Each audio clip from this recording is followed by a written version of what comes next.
Talkshow hari ini. Talkshow hari ini. 982 Selagrasia FM, hits musik terbaik kawan Selagrasia. Kita ngomongin soal penyakit kulit pada hewan ya. Ternyata banyak sekali kawan Selagrasia termasuk masalah gatal-gatal pada hewan gitu ya. Tapi gimana ceritanya kita tahu kalau si hewan kesayangan kita ini terkena gatal-gatal gitu kan Selagrasia ya. Apakah kita tanya, "Hai anjing, kamu gatal-gatal ya?" Gitu ya. Aduh. Kalau dia jawab iya gitu, kayaknya serem ya. Oke, kalau Selagrasia ini ada salah satu statement dari salah satu dokter juga, dokter hewan gitu ya. Penyakit yang umum diderita sama hewan kesayangan biasanya paling umum itu adalah kucing, anjing gitu ya di Indonesia. Ini ada beberapa jenis, ada penyakit kulit, penyakit pencernaan, penyakit pernapasan gitu ya, dan juga penyakit saluran urinasi. Nah ini termasuk beberapa penyakit yang terjadi pada hewan kesayangan kita, Selagrasia. Jadi termasuk yang bakal kita bahas di pagi hari ini adalah penyakit kulit. Langsung aja aku sapa dulu ya. Ini tamu saya sudah ada di studio pagi hari ini. Oke, selamat pagi. Halo, selamat pagi. Selamat pagi. Semangat pagi ya. Ya, benar, semangat pagi. Oke. Semangat gitu. Ini kayak acara seminar. Oke, selamat pagi dokter. Apa kabar pagi hari ini, Dokter Agung? Iya, alhamdulillah semangat pagi untuk hari ini. Nah, ini sesuai janji saya tadi kalau Selagrasia di studio ada 3 cowok ganteng ya. Oke, selamat pagi Dokter Yulinar ya. Iya, betul. Selamat pagi. Oke, apa kabar pagi hari ini? Sehat semuanya? Alhamdulillah sehat. Oke, udah berapa kali rapid test? Udah banyak berkali-kali. Berkali-kali. Banyak Demi ya. keamanan lingkungan juga. Kayaknya setiap kali mau kerja gitu ya, kayak udah tes lagi gitu ya. Ya, emang harus seperti itu ya? Iya. Untuk standarnya ya. Gitu. Setiap kita ada tugas keluar pun pasti harus ada surat keterangan yang menerangkan bahwa kita harus negatif dari COVID. Oh gitu ya, itu udah wajib ya kayaknya. Wajib. Iya. Oke. Dokter Agung. Iya. Tadi kan kita udah sedikit nyinggung ya tentang masalah penyakit pada hewan gitu ya. Hewan kesayangan terutama gitu ya. Iya, benar. Oke. Nah ini termasuk penyakit kulit ini tuh berbahaya nggak sih untuk si hewan ini atau mungkin untuk pemiliknya juga nih? Oke, untuk penyakit kulit sendiri sebenarnya ini sangat sangat rentan juga. Otomatis hewan juga ini, apalagi hewan kesayangan. Permasalahan utamanya adalah stres terutama. Oke. Nah, dari penyakit kulit ini merupakan faktor dari salah satu faktor penyebab stres pada hewan kesayangan juga yang nantinya akan berpengaruh, mungkin ada penyakit kedua atau penyakit sekunder, bisa juga berpengaruh terhadap penurunan daya nafsu makan juga bisa. Terus yang selanjutnya ada penularan ke manusia juga bisa. Ada beberapa penyakit kulit yang nantinya akan menularkan kepada manusia. Oke. Soalnya kan kadang sebagai pemilik juga kita nggak tahu ya ini penyakit menular ke pemiliknya atau enggak gitu kan. Iya, apalagi benar. musim seperti ini ya. Iya. Berarti artinya merawat dengan baik kepada hewan kesayangan ini juga gampang-gampang susah juga ya. Iya, benar. Iya, betul. Pemilik juga harus ngerti ya kondisi kesehatan si hewan ini juga gitu. Iya, benar. Jadi kita harus benar-benar tahu gimana hewan yang kita miliki itu tanda-tandanya dia lagi sehat atau lagi sakit nih gitu. Kita harus benar-benar paham kesehariannya tuh tingkahnya itu kayak gimana gitu. Jadi kita nggak bisa kita pelihara hewan kesayangan asal pelihara tapi kita nggak tahu ininya, tahu-tahu nggak mau makan gini. Dan banyak banget nih keluhan terutama kami sebagai dokter praktek itu banyak banget klien itu menanyakan, "Dok, hewan saya nggak nafsu makan." Nah, pas kita tanya kenapa ibu, nggak tahu gitu. Padahal nggak nafsu makan itu salah satu gejala-gejala dari sekian banyak penyakit yang diderita oleh hewan kesayangan. Ya? Iya. Padahal kelihatannya seger buger gitu ya. Iya.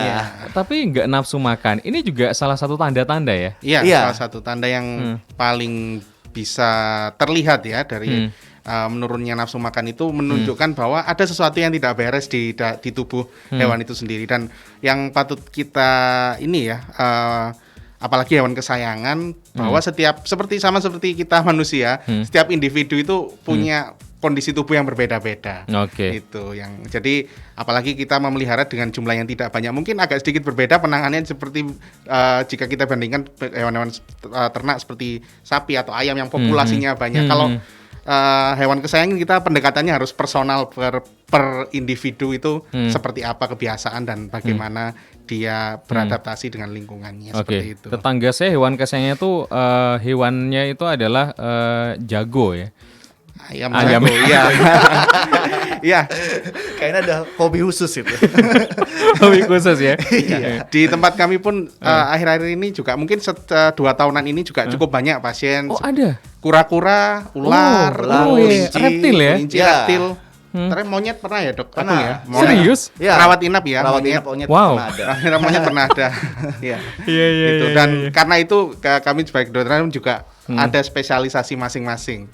Jadi yang saya dan Dok Agung sering tangani adalah anjing dan kucing, tapi ada beberapa kolega lain yang mungkin beliau lebih ahli di jenis hewan lain ya, gitu. seperti reptil Iya. dan yang lainnya Oke, seperti itu. ternyata ada ya. Ada, Karena di ya. UB banyak lah ya. Iya. Dokternya banyak lah ya di situ ya. Oke, di UB sendiri rumah sakit untuk umum atau memang untuk pendidikan atau gimana sih sebenarnya? Untuk pelayanan rumah sakitnya untuk umum. Nah, karena kita di sini atas nama Rumah Sakit Hewan Pendidikan, karena di sini juga kita selain terbuka untuk umum juga merupakan layanan tepat untuk pembelajaran untuk mahasiswa Universitas Brawijaya sendiri. Oke, jadi untuk prakteknya di situ aja ya, nggak kemana-mana Ya, ya? untuk praktek terutama yang untuk dokter hewan kan ada 2 kali step masa Oke. studi ya, sarjana dan program profesi. Nah, kami yang rata-rata di yang profesinya ya, walaupun ada yang sarjana tetap praktek di sana sih seperti itu. Ini Dokter Agung sama Dokter Yulinar sendiri gitu ya, kan lulusan dari UB nih ya. Iya. Kok nggak ke rumah sakit lain sih atau buka sendiri? Oh, iya. Kok nyantolnya di situ gitu? Gimana ceritanya? Dulu kayaknya, kamu nggak boleh kemana-mana gitu, atau mungkin gimana nih ceritanya? Kalau dari saya sendiri, dulu waktu nggak ada kepikiran sih untuk balik ke kandang. Oh gitu ya? Iya, karena emang apa ya? Emang dulunya tuh yang orang-orang yang kerja di Rumah Sakit Hewan Pendidikan ini bukan orang-orang yang biasa gitu. Jadi kakak tingkat saya tuh orang-orang yang emang sering sering aktif di kampus, terus juga prestasi juga nggak main-main gitu. Ya udah jadi ketinggian kayaknya kalau misalkan kerja di situ. Tapi karena emang rezeki ya, Iya, pas ada oke. lowongan Oh ternyata alhamdulillah. masuk gitu Iya, ya? rezekinya masuk. Oke. Jadi untuk Anda konselor Gracia punya hewan kesayangan apapun itu ya, Iya, yang bisa. namanya kesayangan itu pasti hewan ini benar-benar terawat dengan maksimal seperti Iya. itu. Apapun ya hewannya ya. Iya. Tapi belum pernah ya ada yang bawa sapi ke situ ya. Kami yang ke tempatnya kalau House call sapi. gitu. Kalau sapi house call Oh, gitu. biasanya. Pernah Iya. juga ya. Oke, Kambing, oke. sapi, Kuda. pernah. Ya. Oh kalau kuda sih masih relevan lah ya. Kalau udah gajah kayaknya udah aduh. Iya. Gajah juga pernah. Kemarin tiap ya? hari. Oh. USG gajah. gajah kita pernah. Oke. USG gajah konselor Gracia ya. Iya. Alatnya segede gaban itu. Enggak juga ya? Enggak. Sama aja sih kok, ya, sama sama aja aja. kayak manusia. Oke dokter, ini ada yang tanya nanti dijawab berdua-duanya juga nggak apa-apa gitu ya. Oke, siap. Penyakit kulit akibat parasit nih dokter, ya kan? Ini ciri-cirinya seperti apa dan gimana caranya mendeteksi dini ya kalau si hewan kesayangan saya ini terkena parasit seperti itu. Iya. Oke, Dokter Agung silakan. Oke, untuk penyakit kausa dari parasit, parasit sendiri pun itu banyak sebenarnya, nggak cuma tentang kutu aja. Nah, di parasit ini juga bisa karena protozoa juga bisa. Protozoa. Iya, itu Oke. salah satu hewan yang nggak kasat mata juga. Benar. Nah, kalau misalkan ada parasit sendiri, ada beberapa kutu yang istilahnya bisa kita lihat secara langsung. Itu ada beberapa spesies. Nah, sejenis kutu pun biasanya kita harus mengenal dulu nih. Ada banyak. Ada kayak pinjal, caplak, kutu, terus tungau. Nah, tungau ini salah satu yang nggak kasat mata. Jadi kita harus benar-benar melihat keadaan hewan peliharaan kita sendiri. Oke. Nah, untuk tekniknya, untuk teknik kita mendeteksinya, kalau misalkan kutu-kutu yang bisa kita lihat secara mata kita secara langsung, itu kita bisa lihat langsung di hewan kesayangannya. Biasanya beradanya kalau nggak di rambut, Kalau enggak itu biasanya ada beberapa gejala kerontokan. Nah, di sekitar tuh biasanya banyak ini namanya kutu-kutu kayak gitu. Nah, tetapi kalau misalkan yang kita temui adalah penyakit kulit yang istilahnya dalam kondisi kulit udah memerah, udah istilahnya ada iritasi dan lain-lain. Nah, itu kita harus dibawa ke dokter hewan untuk pemeriksaan lanjutan karena nggak bisa kita langsung melihat secara mata secara langsung gitu Iya, ya. mendeteksi jadi, gitu ya. Iya, jadi harus ada sendirinya. pemeriksaan khusus di lab diagnostik menggunakan mikroskop, misalnya seperti itu. Kalau secara sifat dari hewannya sendiri, kalau dia, waduh ini kayaknya terkena parasit gitu ya. Biasanya kondisinya seperti apa nih, Dokter Yuliner? Iya, beberapa Ciri-cirinya. parasit yang kita kembali ya pada definisi parasit sendiri itu ada dua, endoparasit dan ektoparasit. Yang paling sering mungkin yang ditanyakan dimaksudkan oleh pendengar dari radio Solar Gracia ini adalah ektoparasit yang itu sering sekali mengenai pada hewan-hewan kesayangan anjing dan kucing. Selama saya berpraktek itu yang paling sering ditemui ada beberapa, terutama paling sering ektoparasit. Kalau endoparasit seperti tadi yang dijelaskan Dr. Agung, salah satunya protozoa virus itu sangat jarang terjadi. Tapi yang paling sering itu ektoparasit. Dan beberapa spesies yang paling sering adalah scabies, itu yang kalau bahasa Jawa mungkin gudik ya. Sebenarnya gudik itu yang paling gampang, paling untuk mendeteksi atau melihat di ini kalau secara awam ya, kita tidak bisa secara medis, adalah adanya kerontokan atau ada penebalan di ujung-ujung telinga. Telinga, terus depan hidung, terus di beberapa bagian dagu. Itu ya, scabies itu juga salah satu jenis tungau yang tidak nampak oleh mata telanjang. Jadi harus kita ambil scraping kulitnya, sampel kulit, lalu kita lihat di bawah mikroskop. Itu yang pertama, yang paling sering scabies, dan penanganannya memang harus dengan pengobatan. Yang kedua adalah pinjal, Stenocephalides itu spesiesnya, itu yang kelihatan seperti lompat-lompat. Dia bisa lompat sampai 1 meter dan kadang kadang pun bisa berpindah dari anjing ke kucing. Oh gitu ya? ya? Bisa berpindah dari anjing ke kucing ya. Dan itu juga yang termasuk yang paling sering. Dan karena itu kami menyarankan jika para pendengar memiliki hewan peliharaan untuk memberikan obat kutu secara rutin sebagai pencegahan, paling tidak 3 bulan sekali. Paling tidak ya, paling tidak 3 bulan sekali. Nah, biasanya kan ada ditemui juga sih ya. Saya pernah juga punya kucing kampung gitu ya. Di bulu-bulunya, di sela-sela bulu tuh pas kita disigap gitu ya. Ternyata kok, nah ini kayak kutu, kayak ini, itu hewan apa sih sebenarnya? Itu termasuk dia mencari makanan di kucing ini, atau memang dia hidup di situ, atau gimana? Terkenanya dari mana gitu? Kok tiba-tiba ada hewan itu kayak warnanya hitam gitu ya, kayak kutu, bener kayak kutu sih. Itu gimana? Itu termasuk itu mungkin yang kalau bisa lompat dan hitam itu Stenocephalides tadi yang pinjal. Itu yang paling sering, cuman ada beberapa. Itu menyebabkan penyakit kulit juga? Iya, jadi ada beberapa penyakit yang kalau pinjal ini dia tidak menyedot seperti nyamuk gitu ya. Jadi dia mengunyah jaringan kulit, dan kadang kalau beberapa hewan termasuk manusia tidak tahan dengan reaksi gigitannya, akan timbul alergi, atau kita sebutnya flea allergic dermatitis, radang kulit karena gigitan pinjalnya itu. Sekarang untuk ngilanginya gimana itu, dokter? Itu. Karena kan kadang kita mandiin pun ya kan, dia masih ada loh. Gimana itu, dokter? Dokter Agung mungkin. Ya, kalau misalkan dari pengobatan, kalau misalkan permasalahan kulit ini memang harus sabar kita. Jadi emang ujiannya para pet lovers ini harus sabar kalau misalkan hewan kesayangannya ini udah istilahnya udah masuk ke penyakit kulit nih. Jadi perawatannya emang harus beruntun, nggak bisa kita langsung kayak istilahnya pet animal kita nih diobatin sekali pengobatan langsung selesai, itu nggak bisa. Jadi emang harus bertahap. Untuk pengobatannya sendiri, kalau misalkan ini benar menggunakan obat kutu itu bisa. Terus yang kedua bisa grooming rutin juga bisa. Nah, kalau misalkan grooming juga langsung pesan aja ke mungkin di klinik atau pet shop, itu bilang aja kalau misalkan ini untuk treatment anti kutunya gitu. Bisa. Jadi itu juga bisa ya. Iya. Kalau untuk kutunya sendiri yang lompat tadi ya kan, kadang itu di kucing ini kadang banyak ya. Iya. Itu ngilanginya apakah cukup disampo atau harus digundul itu bulu atau gimana? Pengalaman ada yang memang itu Pak perlu sampai digundul karena memang saking banyaknya. Banyaknya. Iya. Kadang mereka pun sembunyi di terutama pada spesies yang bulunya panjang ya, itu sembunyi di wajah dan itu jadi kita untuk menuntaskan kita harus grooming dan kita cukur bulunya. Juga kita tidak boleh melupakan faktor lingkungan juga. Nah, bagaimanapun beberapa jenis seperti pinjal ini kadang dia bisa bertahan di luar tubuh dari inangnya. Nah, karena itu kita juga harus menjaga kebersihan, paling tidak disemprot.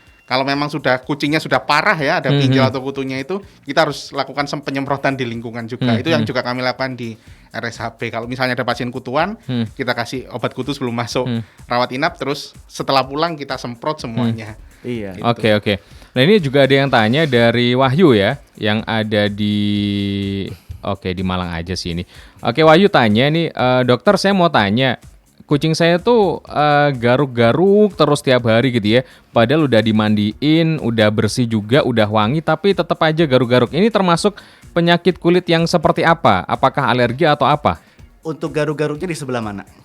Oke. Itu kita harus tahu dulu gitu ya? harus kebiasaannya. Karena apa ya? Istilahnya garuk-garuk itu merupakan gejala dan kita nggak bisa menentukan penyakit dari cuma beberapa gejala aja gitu.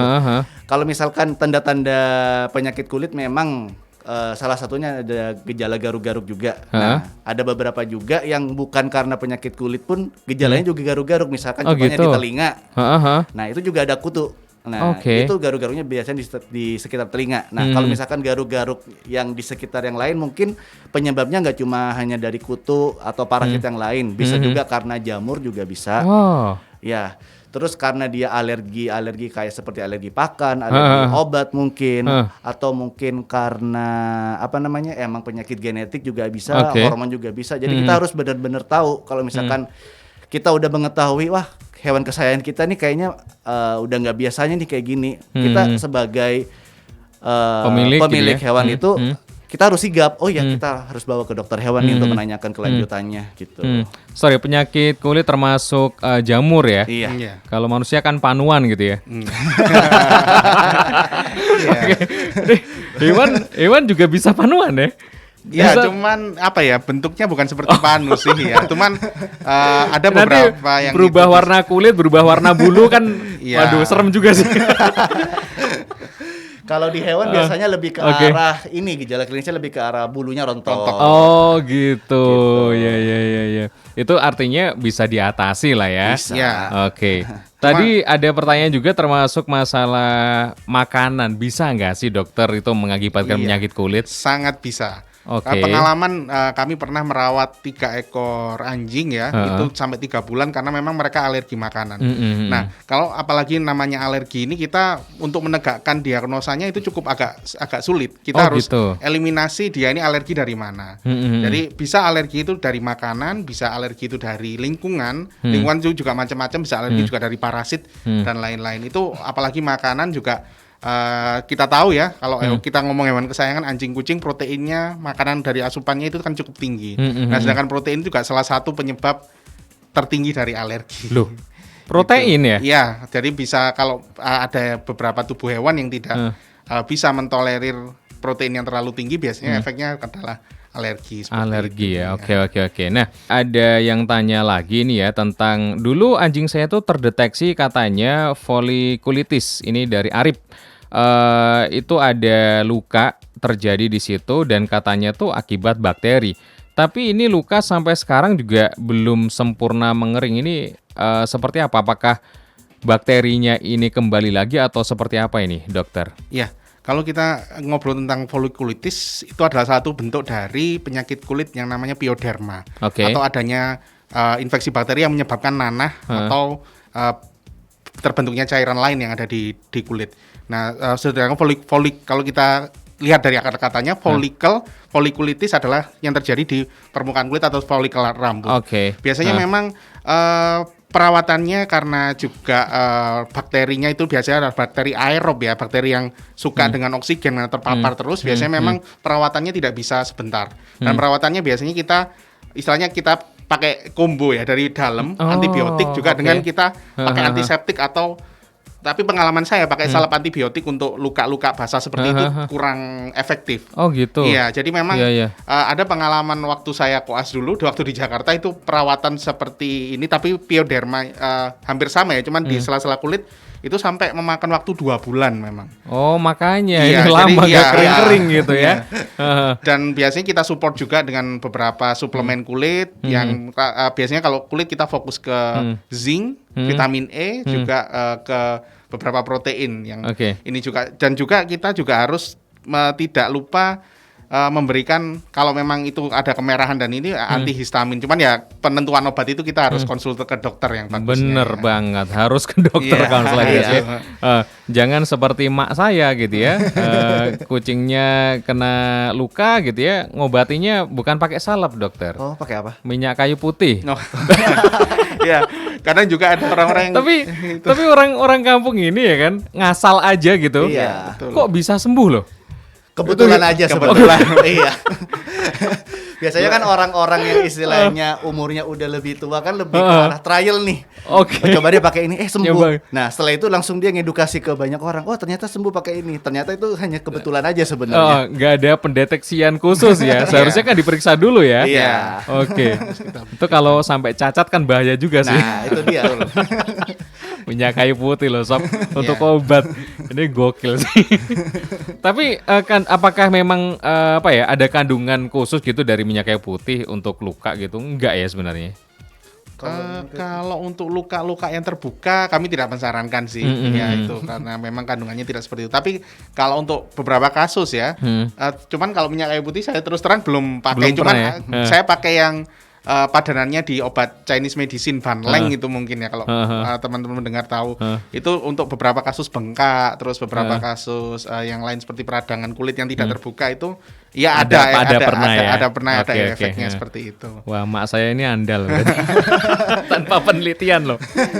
Iya. Tapi diobati berikutnya kayaknya nggak bisa sembuh sih. Iya.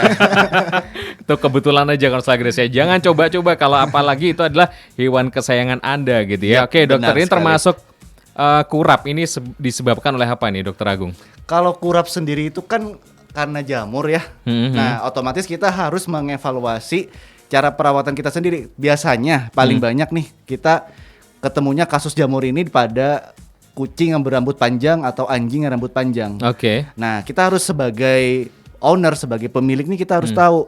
Kita harus mengatur kelembapan karena kan kalau misalkan kita hewan kesayangan kan nggak bakal bicara kan, aduh aku lembab begini kan nggak mungkin kan, aduh aku gerah nih. Iya, jadi kita harus benar-benar tahu, oh iya selama setiap hari ini dia perawatannya di dalam rumah terus, sedangkan udara juga sirkulasi kurang bagus, otomatis kan kelembapan itu kan akan terjadi. Nah, biasanya disitulah memacunya pertumbuhan jamur, sama lingkungan yang jarang dibersihkan juga itu juga berpengaruh juga. Nah, jadi kita harus benar-benar mengevaluasi nih, kira-kira apa sih penyebabnya kok bisa jamur kayak gini gitu. Itu bisa jamuran ya. Iya. Jadi baju aja kalau di posisi lembab terus dia juga jamuran gitu ya. Benar. Apalagi di Malang ya, kita tahu kelembapannya juga cukup tinggi di Malang. Oke, bener-bener. Gitu. Makanya di sini sering nih ada yang bawa anjingnya ya kan keluar gitu kan. Itu untuk menghangatkan tubuh supaya tidak lembab di rumah terus gitu ya. Itu Counselor Gracia. Jadi perlunya edukasi itu ya kayak gitu, karena kita nggak tahu secara langsung, kita harus periksa ke dokter dan sebagainya. Kalau ada edukasi dini seperti ini kan Anda jadi tahu, oh ternyata seperti ini gitu ya, jadi nanti tindakan berikutnya seperti apa gitu ya. Oke, mungkin ada ada tambahan lagi mungkin terkait masalah penyakit kulit, dokter? Iya, ya bagi teman-teman pendengar yang memiliki hewan kesayangan apapun itu, ya terutama ini sih anjing kucing ya, apalagi di Malang seperti kita tahu ya, anjing kucing banyak sekali variasi ras dan lain-lain, dan beberapa mungkin bukan berasal dari Malang, bahkan bukan berasal dari Indonesia, dan yang tentunya memerlukan adaptasi. Maka kejelian dari owner terhadap melihat kondisi dari kulit dan rambut dari hewan kesayangan itu adalah salah satu faktor utama yang bisa nanti memudahkan kami para dokter untuk menegakkan diagnosa dan memberikan pengobatan itu. Oke, kalau kasus sendiri saat ini yang sering ditangani di Rumah Sakit Universitas Brawijaya sendiri ya untuk RSUPB ya. Ini apa nih untuk penyakit kulit yang paling sering akhir-akhir ini? Skabies, kudisan biasanya. Kudisan ini. Iya. Ini yang paling sering masuk ya. Terutama kucing tapi akhir-akhir ini. Kalau anjing saya rasa sudah 6 bulan kasus KBS anjing sangat jarang terjadi. Sangat jarang ya. Saat ini kucing ya. Kucing ya. biasanya. Ini karena musim, ya kan? Kalau manusia kan ada nih musim batuk ya dan sebagainya. Ini karena musim atau mungkin karena lingkungan aja untuk penyakit kulit yang sering terjadi ini? Kalau yang skabies ini karena lingkungan sih, bukan Lingkungan musim. ya, bukan musiman ya. Dan kebanyakan ini kucing yang biasanya dipeliharanya di luar rumah, kebanyakan terjadinya di lingkungan Oke. bebas seperti itu. Iya. Jadi faktor lingkungan juga harus benar-benar diperhatikan Iya, ya. sangat berpengaruh. Sangat pengaruh. Kamu dolannya kemana? Nah, itu Benar. Pulang ditanya, diinterogasi kucingnya ya. Oke, jadi jangan dibiarin keluyuran bebas kalau Slagracia ya. Jadi harus di kerangkeng, jangan di kerangkeng juga sih ya. Kasihan Ya, juga kita sih. harus memberikan kebebasan juga untuk dia berekspresi. Ya. Berekspresi. Iya, kita kita sebagai pemilik hewan juga memperhatikan gitu. Kita harus memperhatikan rasa nyamanan dari hewan. Ya, harus tahu ya. Bebas memperhatikan diri, bebas dari lapar, bebas dari rasa takut, stres. Kita harus benar-benar memperhatikan. Gitu. Oke. Jadi terkadang ada juga kucing yang doyan segala macam sesuatu ya, termasuk kucing kampung ya. Ya. Oke. Ini untuk menghindari supaya si kucing ini tidak memakan sesuatu yang tidak wajar untuk dia ya. Misalkan tikus, kadang juga ada tikus yang diracun terus dimakan sama kucing ini Iya, gitu benar, kan. benar. Kan dia nggak bisa dikekang terus di rumah, dokter. Iya. Ya kan? Ini gimana antisipasinya? Apakah harus ke rumah tetangga-tetangga jangan ngobat tikus gitu atau gimana? Nah, itu. ini sering terjadi loh. Kucing saya mati berkali-kali gara-gara tikus beracun. Iya. Karena doyan tikus. Apakah dari faktor makanannya kita yang kasih ke kucing ini harus spesial supaya dia tuh tidak suka sama tikus atau gimana nih kira-kira? Iya, Ini banyak terjadi soalnya. Iya, kalau kita kembali ke kodratnya kucing sebenarnya memang kan dia bisa dikatakan karnivor obligat, beda seperti anjing yang memang kan sudah adaptasi, kadang makan dikasih nasi sayur masih mau, tapi kalau kucing bukan seperti itu. Jadi ya, tapi itu sangat 180 derajat berbeda dengan yang ada di Indonesia. Kita kan kucing, karena kita masih, saya sendiri pun kadang seperti itu. Kita kan masih kasih nasi, kita kasih roti dan lain-lain. Nah, biasanya kalau memang kucing itu kebutuhan protein atau nutrisinya itu sudah terpenuhi, biasanya dia kalau untuk tikus itu hanya untuk menangkap, berburu, tidak sampai dimakan. Oke. Seperti itu. Jadi kita kembali lagi ke nutrisi awalnya. Kalau itu sudah terpenuhi, minimal dia sudah tidak merasa kekurangan nutrisi yang esensial dari tubuhnya, itu saya rasa hanya untuk main-main saja. Memang instingnya kucing seperti itu. Protein ya berarti ya? Iya, kebutuhan protein yang cukup Oke, tinggi. berarti nasi. Iya, itu sangat tidak disarankan sebenarnya. Oh gitu ya? Iya. Padahal doyan loh. Iya. Tapi proteinnya kan nggak ada. Nasi Iya, itu karbo kan? Iya, karbo. Yang ada proteinnya berarti yang ada unsur hewaninya ya? Iya. Apa lagi kira-kira? Telur, ikan. Oke. Tapi rata-rata disarankan juga tetap ada bahan dari ikan, karena memang ada saya lupa sama amino esensial yang tidak bisa diproduksi oleh kucing itu sendiri, tapi taurin itu tidak bisa diproduksi sendiri oleh kucing, jadi dia harus mendapat asupan dari luar, dan itu banyak terdapat pada ikan dan produk olahannya seperti itu. Oke. Kan terkadang si juraganya ini atau pemiliknya ini gitu ya, dia tidak mau ambil pusing nih ya kan, yaudah dibelikan ikan asin aja lah gitu kan. Apakah itu udah cukup sebenarnya untuk kebutuhan protein si kucing ini, dokter? Kalau misalkan ini untuk ikan asin. Ikan asin. Ikan asin itu. Ikan asin sebenarnya kalau misalkan dilihat dari kandungannya sebenarnya tidak menyarankan ya. Oke. Kalau misalkan untuk pengaturan makanan sebenarnya bisa, kalau misalkan dari kita merawatnya dari kecil itu sebenarnya bisa. Kalau misalkan kita melihara kucingnya dari kecil itu kita bisa mengatur makanannya, itu bisa dengan menggunakan kebiasaan menggunakan cat food. Karena kalau misalkan kita udah fokus menggunakan cat food yang emang dijual di pet shop dan lain-lain, biasanya mereka juga nggak bakal istilahnya memakan sesuatu yang bukan makanan yang biasa mereka makan. Betul. Kecuali emang kebiasaan kita istilahnya mengadopsi kucing yang emang dari luar, terus udah dewasa, itu yang emang agak susah untuk mengaturnya. Susah ya? Iya. Oke. Terus salah satu juga perlu diingat, kita harus mengenali naluri sebagai kucing. Nah, kucing ini salah satu hewan yang pemburu. Bener. Nah, biasanya dia juga menunjukkan kepada pemilik, wah aku pemburu sejati nih. Nah, biasanya tuh setiap dia gitu habis gigit cicak, Dia cari perhatian ya tikus, ternyata. iya biasanya ditunjukinnya ke kita. Wah, aku berhasil nih gitu. Jadi itu kita harus mengenali. Oke. Itu. Iya sih, terkadang ada juga kucing-kucing yang ya keturunan lah ya, kayak persilangan seperti itu. Biasanya mereka hanya menangkap, membunuh aja gitu. Iya. Terkadang nggak dimakan juga. Artinya kucing yang seperti ini kebutuhan proteinnya udah cukup nih, gitu ya, nggak sampai dimakan. Itu karena Canusa gracia. Jadi intinya kebutuhan protein ini penting banget untuk kucing Anda ya kan, supaya tidak menjadi pemburu sejati dan dimakan ya.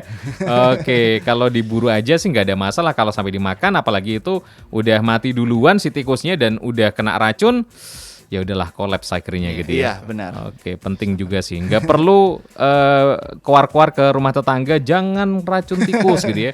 Oke, artinya Anda perhatikan aja kucing Anda sendiri. Siap, benar sekali.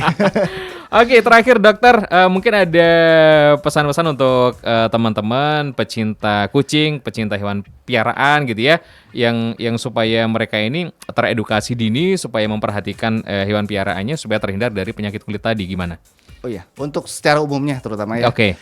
Untuk teman-teman pet lovers di luar sana, ketika kita udah berkomitmen untuk memelihara hewan kesayangan, untuk melakukan manajemen perawatan, tolong untuk selektif dan lebih berhati-hati lagi untuk menarik informasi. Terutama sekarang kan udah canggih, udah ada Google dan lain-lain nih. Yes, nah, betul. itu jangan sampai kita kemakan informasi yang orang memberikan informasinya bukan karena dari penelitian atau apa. Bahkan ada orang yang istilahnya dia seperti tadi kasusnya mungkin yang dari minyak kayu putih ya. Nah, karena dia udah berhasil sekali, wah dia inisiatif nih bikin informasi. Nge-share. Iya, nah itu yang perlu dihati-hati. Oke, iya, Makanya iya. untuk teman-teman dari pet lovers sekalian, kalau misalkan ada keluhan dari hewan kesayangan, Yes. tolong dibawa ke dokter hewan untuk mendapatkan informasi yang terpercaya. Oke, Untuk dan tentunya akurat gitu ya. Yap, benar sekali. Karena kan ada alat pendeteksinya dan sebagainya. Iya. Dokter Yulinar mungkin? Iya,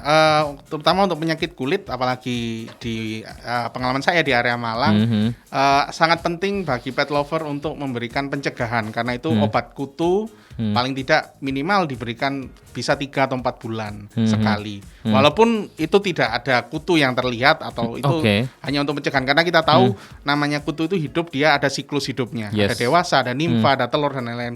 Mungkin yang saat kita melihat hewan kita tidak melihat yang dewasa, tapi sebenarnya ada nimfa atau telurnya di situ. 3 bulan kemudian, nah sesuai siklusnya dia baru keluar. Makanya itu kami menyarankan untuk pemberian obat kutu dan obat cacing juga, obat cacing untuk yang parasit di dalam itu untuk sebagai langkah pencegahan agar tidak terkena salah satu penyakit kulit yaitu karena parasit. Karena kalau kita bicara kulit sebenarnya penyebabnya banyak sekali Kompleks dan banyak ya? kompleks juga penyakitnya seperti itu. Oke, jadi tidak hanya kulit aja, Canusa gracia ada virus juga ya? Iya, Yap, itu benar juga sekali. virus. Iya, oke. Jadi Canusa gracia lebih memperhatikan lagi kalau Anda sayang hewan kesayangan Anda, artinya Anda juga harus memperhatikan lebih ya untuk hewan kesayangan Anda tersebut, Canusa gracia. Ya tiba-tiba dari kerjaan udah seminggu nggak dikontrol gitu ya, pulang kerja terus nangis-nangis gitu ya, kucingnya mati. Padahal nggak pernah dirawat dengan baik Canusa gracia. Minimal pesan orang rumah lah ya, Iya, ini harus dikasih makan ini ya kan, nanti harus diobati ini dan sebagainya gitu Yap, Canusa gracia. benar sekali. Oke, terima kasih Dokter Agung, Iya, terima kasih sama-sama. juga Dokter Iya, Pak Yulinar Iya, sudah hadir di studio Canusa gracia FM. Nanti semoga kita juga bisa bertemu lagi dengan tema-tema tentang hewan yang lainnya Yap, gitu ya. amin, insya Allah. Oke, jadi Canusa gracia terima kasih juga untuk Anda yang sudah mendengarkan di pagi hari ini. Kita bertiga pamit, 982 Canusa gracia FM, hits musik terbaik. Talkshow hari ini.